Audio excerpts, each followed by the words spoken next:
เต็มสิวผิวก็มันไปเที่ยวทางไงดีวะจบค่ะจบปัญหาได้เลยเพราะว่าเรามีตัวช่วยดีๆมาแนะนำมานาสกินแคร์สบู่ดีท็อกมานาสกินแคร์ที่สามารถทำให้ผิวของเราชุ่มชื้นสะอาดไร้สิวผิวไม่มัน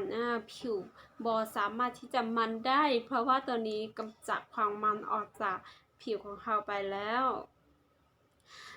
เวลาที่เราใส่เนาะเวลาเราใส่มันจะมีความชุ่มชื้น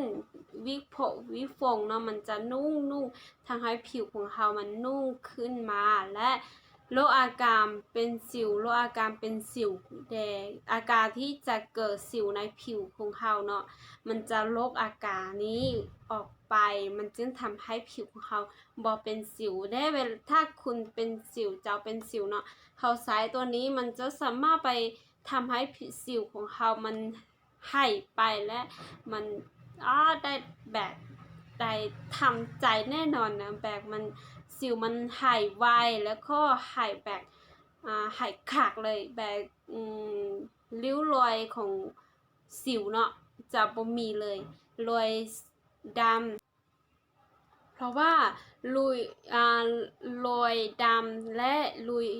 รอยแดง มันจะหายไปจากผิวของเราเลย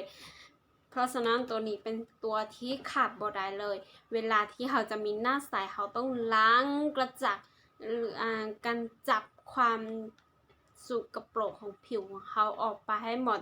ผิวของเขาจึงสามารถที่จะสะอาดได้เพราะฉะนั้นอย่าลืมนะจ๊ะอย่าลืมทำความสะอาดของผิวให้มันนุ่มชุ่มชื้นและสะอาดอย่างลักลึก